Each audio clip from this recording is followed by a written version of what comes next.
नमस्कार दोस्तों, स्वागत है मेरे यूट्यूब चैनल कुमार हिंदी कहानियाँ में। दोस्तों, आज हम सुनेंगे कहानी मन का दाग। अरे, तेरी बहू अब तक सो रही है और तू रसोई में नाश्ता बना रही है क्या सरोज? तूने तो अपने आप को घर की मालकिन से नौकरानी बना लिया। सरोज की पड़ोसिन सुबह सुबह चीनी लेने आई और सरोज को काम करता देख सहानुभूति दिखाकर चली गई। उसके जाने के बाद सरोज फिर से अपने काम में लग गई, पर मन में कहीं पड़ोसिन की बात खटकने लगी। वह सोचने लगी कि पिछले 30 साल से यही तो कर रही हूँ।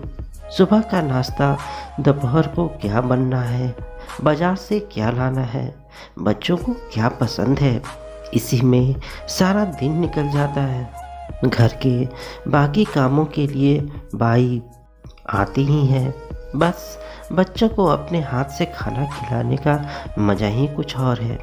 इतने में सोच में डूबी सरोज के हाथ से प्लेट गिर गई तो पति अशोक ने रसोई में आकर कहा, सरोज जरा ध्यान से, बच्चे सो रहे हैं।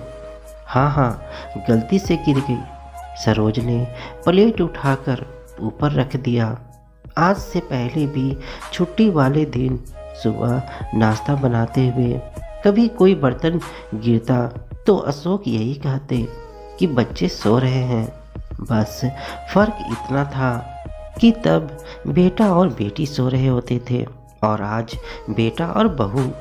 आज रविवार था, इसलिए बच्चे इतनी देर तक सो रहे हैं, वरना रोज तो 8 बजे तक ऑफिस के लिए निकल जाते हैं। तुम इतनी सुबह सुबह किचन में क्या कर रही हो? इन्होंने रसोई में मेरे पास आकर पूछा।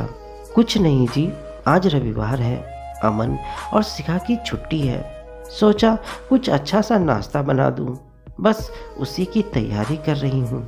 ओह अच्छा, फिर तो ठीक है। सुनो, मेरे लिए चाय बना दो। ये अखबार लेकर बैठ गए। इनको चाय देकर मैं फिर रसोई में लग गई। 10:30 बजे अमन जागा तो चाय लेने रसोई में आया। माँ, 2 कप चाय बना दो। शिखा भी उठ गई है, बाथरूम गई है। और हाँ माँ, जल्दी तैयार हो जाओ, हम सब फिल्म देखने जा रहे हैं। मैंने पूछना चाहा कि चाय लेने शिखा क्यों नहीं आई और फिल्म का प्रोग्राम कब बना, पर तब तक अमन अपने कमरे में जा चुका था। अरे वाह, फिल्म, मज़ा आ गया। आज की छुट्टी का तो अच्छा इस्तेमाल हो जाएगा। सरोज, मैं तो चला नहाने, तुम मेरी नीली वाली कमीज जरा इस्त्री कर देना। अशोक फिल्म की बात सुनकर खुश हो गए और गुनगुनाते हुए नहाने चले गए। मैं अभी रसोई में ही थी कि शिखा आ गई। अरे मम्मी, आप अभी तक यहीं हैं? 12 बजे का शो है, चलिए जल्दी से तैयार हो जाइए, चाय मैं बनाती हूँ। मम्मी, आप वह गुलाबी वाली साड़ी पहन लेना, वह रंग आप पर बहुत अच्छा लगता है। अमन भी अब तक रसोई में आ गया था। शिखा, यह फिल्म का प्रोग्राम कब बना? देखो, मैंने तो नाश्ते की सारी तैयारी कर रखी थी। मेरी बात पूरी होने से पहले ही शिखा की जगह अमन बोल पड़ा। मम्मी, रात को शिखा ने प्रोग्राम बनाया और फिर इंटरनेट पर ही बुकिंग भी कर ली। अब प्लीज़ जल्दी चलो ना। मम्मी, नाश्ता हम डिनर में खा लेंगे। अमन ने मेरा हाथ प्यार से पकड़ा और कमरे तक ले आया। बचपन से ही मैं अमन को कभी किसी बात के लिए मना नहीं कर पाती थी। यहाँ तक कि जब उसने शिखा को पसंद किया था, तब भी मेरी मर्जी ना होते हुए भी मैंने हाँ की ताकि अमन खुश रह सके। अमन जितना चुलबुला और बातूनी था, शिखा उतनी ही शांत थी। मुझे शादी के कुछ ही दिनों में महसूस होने लगा था कि शिखा अमन के अधिकतर फैसले खुद लेती थी, चाहे वह किसी के घर डिनर का हो या कहीं घूमने जाने का। खैर, उस दिन हम चारों ने खूब मज़े किए। फिल्म ठीक थी, पर रात को किसी ने खाना नहीं खाया और मुझे सारा नाश्ता अगले दिन काम वाली को देना पड़ा। मेरी मेहनत खराब हुई और मुझे बहुत दुख भी हुआ।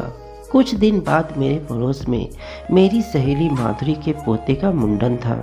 मैंने सोचा मैं ही चली जाती हूँ। मैंने अशोक को फ़ोन करके बता दिया कि घर पर ताला लगा हुआ है और मैं पड़ोस में जा रही हूँ। बच्चे तो रात को लेट ही आते हैं, इसलिए उन्हें बताने की ज़रूरत नहीं समझी। कुछ ही देर बाद मेरे फ़ोन पर शिखा का फ़ोन आया। मम्मी, आप कहाँ हो? घर पर ताला लगा हुआ है। आज मैं जल्दी घर आ गई। शिखा, तुम रुको, मैं अभी आती हूँ। मैं घर पहुँची तो देखा शिखा बुखार से तप रही थी।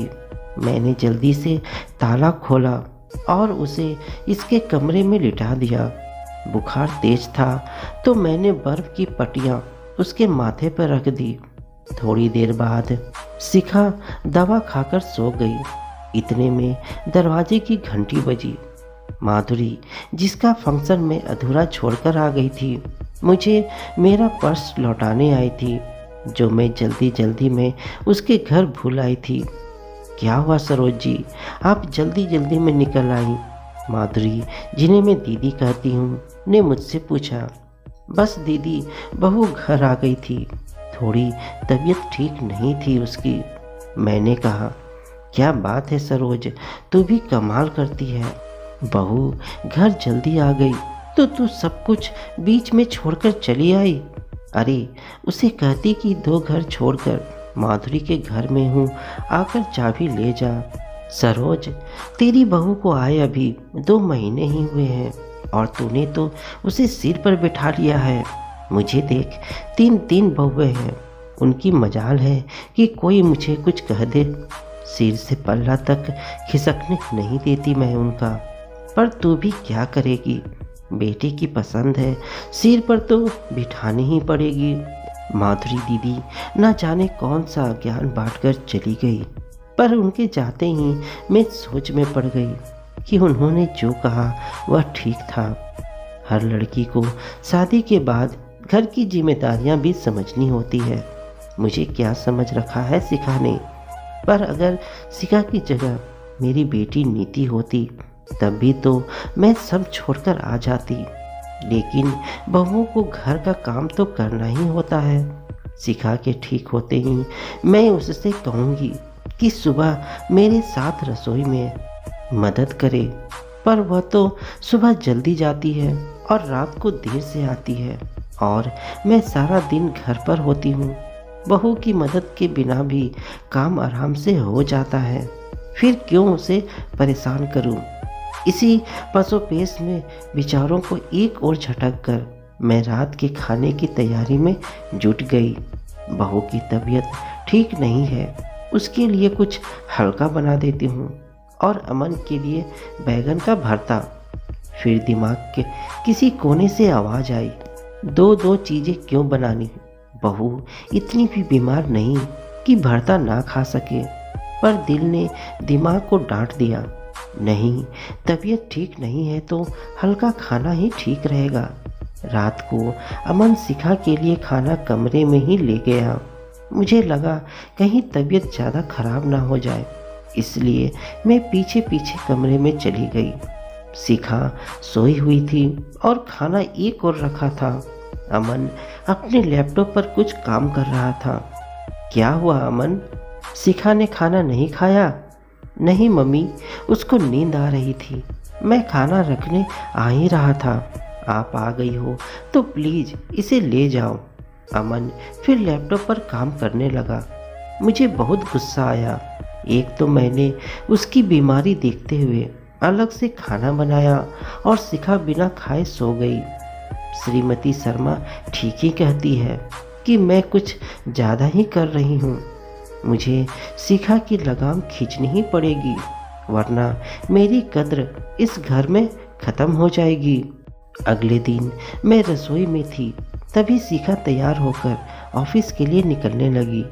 मम्मी, मैं ऑफिस जा रही हूँ।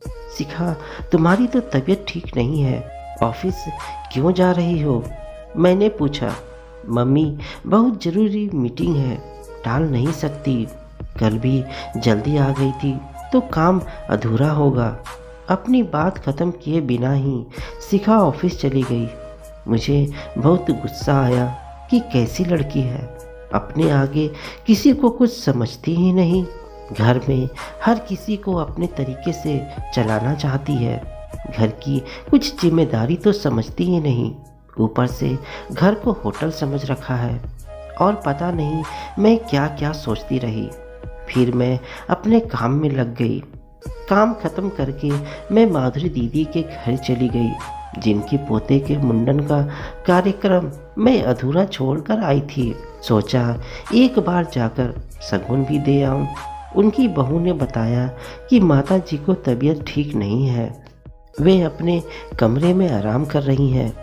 मैं भी उनके कमरे में ही चली गई। माधुरी दीदी पलंग पर लेटी थी और उनकी दूसरी बहू उनके पैर दबा रही थी। मुझे देखकर उन्होंने अपनी बहू से कहा, चल छुटकी, आंटी के लिए चाय बना ला। उनकी एक आवाज़ पर ही उनकी बहू उठकर रसोई में चली गई। क्या हुआ दीदी, आपकी तबीयत खराब है क्या? मैंने पूछा। अरे नहीं, कल की थकान है बस, यूँ समझ लो कि आज आराम का मन है मेरा। वह मुस्कुराते हुए बोली, तेरी बहू की तबीयत कैसी है? ठीक है दीदी, ऑफिस गई है। मैंने कहा, क्या ऑफिस गई? देखो तो जरा, कल तक तो इतनी बीमार थी कि 2 घर छोड़कर चाबी भी लेने नहीं आ पाई। अपनी सास को भगाया और आज ऑफिस चली गई। सब तेरी ही गलती है सरोज, तूने उसे बहुत ढील दे रखी है। अरे देख, मेरी बहू को मजाल है कि आवाज़ निकल जाए इनकी मेरे सामने। इतने में छोटी बहू चाय पकोड़े रख गई। माधुरी दीदी ने बात आगे शुरू की। देख सरोज, मैंने दुनिया देखी है, इन बहुओं को सिर पर बैठाएगी तो पछताएगी एक दिन। तेरे बेटे को तुझसे दूर कर देगी। तब से वो बोली जा रही थी और मैं मुख्य श्रोता बन उनकी बातें सुनी जा रही थी। दर्द से सिर फटने लगा था और वो बोली जा रही थी, सरोज, मेरी बहन भी तेरी ही तरह बहुत सीधी है। आज देख उसको, बहुओं ने पूरा घर अपने हाथ में ले लिया। उन्होंने अपनी चाय पीनी शुरू कर दी, पर मुझे कुछ अजीब सा लगने लगा। सिर बहुत भारी हो गया। मैंने जैसे ही कप उठाया, वह छलक कर मेरे कपड़ों पर गिर गया। अरे सरोज, आराम से जा, जल्दी इसको पानी से धो ले, वरना निशान पड़ जाएगा। दीदी के कहने पर मैं खुद को संभालती हुई बाथरूम की ओर चल पड़ी। बाथरूम की दीवार रसोई की एकदम साथ थी। बाथरूम में खड़े हुए मुझे रसोई में काम कर रही दीदी की बहुओं की आवाज़ें साफ सुनाई दे रही थी। देखा बुढ़िया को, कल सारा वक्त पसर कर बैठी थी और फिर भी थक गई। यह आवाज़ शायद छोटी बहू की थी, और नहीं तो क्या, पता नहीं कब ये बुढ़िया हमारा पीछा छोड़ेगी। पूरे घर पर कब्जा करके बैठी है। जल्दी ये मरे और हम घर का बंटवारा कर ले। हाँ दीदी, आपके देवर भी यही कहते हैं। कम से कम अपनी मर्जी से जी तो पाएंगे, इसके रहते तो हम खुलकर सांस तक नहीं ले सकते। चल धीरे बोल और काम खत्म कर। अगर इस बुढ़िया ने सुन लिया तो बस। और दोनों दबी आवाज़ में हंस दी। उन दोनों की बात सुनकर मुझे मानो एक धक्का सा लगा। यह कैसी सोच थी उन दोनों की अपनी सास के लिए, पर ठीक ही था। दीदी ने इन दोनों को कभी अपने परिवार का हिस्सा ही नहीं माना। हाय, मैं भी तो यही करने की सोच रही थी। घर पर अपना ऐसा भी क्या कब्जा करके रखना कि सामने वाला तुम्हारे मरने का इंतजार करता रहे। अगर मैं दीदी की बातों में आकर शिखा को बंधन में रखने की कोशिश करती तो घर की शांति ही खत्म हो जाती, और कहीं शिखा भी तो मेरे लिए ऐसा ही नहीं सोचने लगती। ना, बिल्कुल नहीं। शिखा तो बहुत समझदार है। क्या हुआ सरोज, दाग गया या नहीं? बाहर से दीदी की आवाज़ ने मुझे विचारों से बाहर निकाल दिया। मैंने तुरंत बाहर आकर कहा, हाँ दीदी, सब दाग निकल गए। मैंने मन में सोचा, साड़ी के भी और मन के भी। मैंने तुरंत घर जाकर शिखा को फ़ोन किया, उसका हाल चाल पूछा और उसे जल्दी घर आकर आराम करने को कहा। फिर मैं रसोई में चली गई रात का खाना बनाने। आज शिखा के लिए अलग से खाना बनाते हुए मैंने एक बार भी नहीं सोचा। ऐसा लगा मानो कि अपनी बेटी की बीमारी से परेशान एक माँ उसके ऑफिस से घर आने का इंतज़ार कर रही हो ताकि वह घर आकर आराम कर सके। तो दोस्तों, आपको यह कहानी कैसी लगी मुझे कमेंट में ज़रूर बताइएगा। चैनल में नए हैं तो चैनल को सब्सक्राइब और वीडियो को लाइक ज़रूर कीजिएगा। धन्यवाद दोस्तों।